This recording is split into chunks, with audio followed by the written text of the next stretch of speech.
What's going on, guys? In today's video, I'm going to be going over the number one mistake indie game developers make when working on their game. Before we get started, please make sure to click the like and subscribe button. It really helps the channel.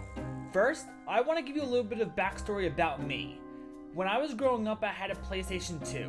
I really loved the console, and I actually used to play Madden on it. Yes, I was a football game kid for a bit of my childhood. But then when I got my hands on Kingdom Hearts 2, I fell in love with it. Everything about the game was just perfect to me. The story, graphics, music, etc. I also replayed it a ton. Even to this day, I recently replayed the entire game on my PC. And it wasn't just Kingdom Hearts 2, the entire series. Going from 1 into Rechained Memories, 2, 358 over 2 days. Granted, you can only emulate it, so I wasn't replaying it, I was just watching the cutscenes. Then going into Birth by Sleep, Recoded, watching the cutscenes on that. Going to Dream Drop Distance, then going into 3. So yes, I have replayed all of it. I just love it. I just have so much nostalgia for Kingdom Hearts 2, and to this day, I still enjoy it. And Kingdom Hearts 2 is actually one of my favorite games of all time. Now, we're gonna fast forward to when I was in high school. I was about to start 11th grade, and I was looking at what college I should apply to. There was one college that had a 2-week summer program in game development. So, I decided to do it.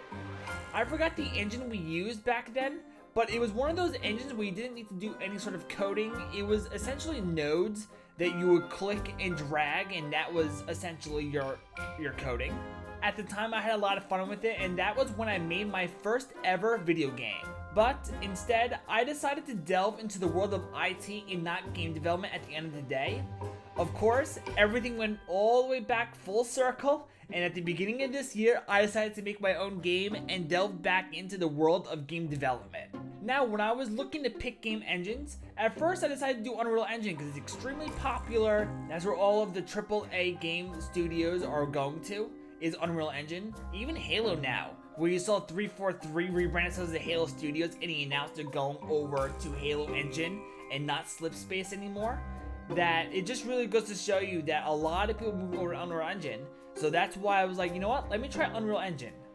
But when I did, it was just way too sluggish for me, and it just felt way too complicated for me to use. So then I tried Unity, and I actually really liked it. I was able to grasp its concepts a lot better than I did with Unreal Engine.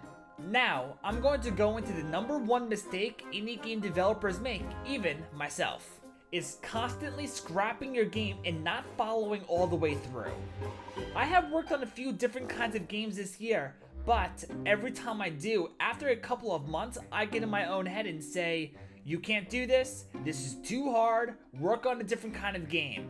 So, I inevitably work on a different game at the end of the day. So, this is what I recommend. Make a timeline for yourself.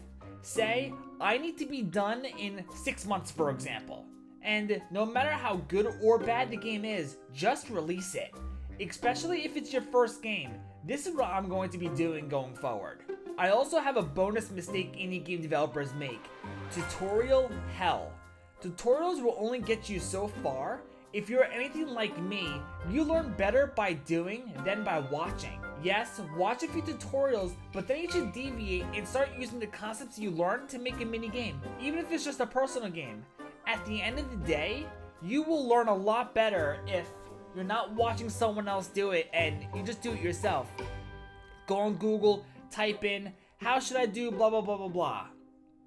Or honestly, even now you have AI where you can just ask ChatGPT. It won't be perfect, but you could ask it for help with any questions you have, even if you need to debug. Be like, I'm getting blah blah blah error, what should I do or how should I debug it? And stuff like that. Tell me, what mistakes have you made when trying to work your indie game? I really would like to know down below. I wanted to remind you to click the like and subscribe button, and I hope you have a great rest of your day.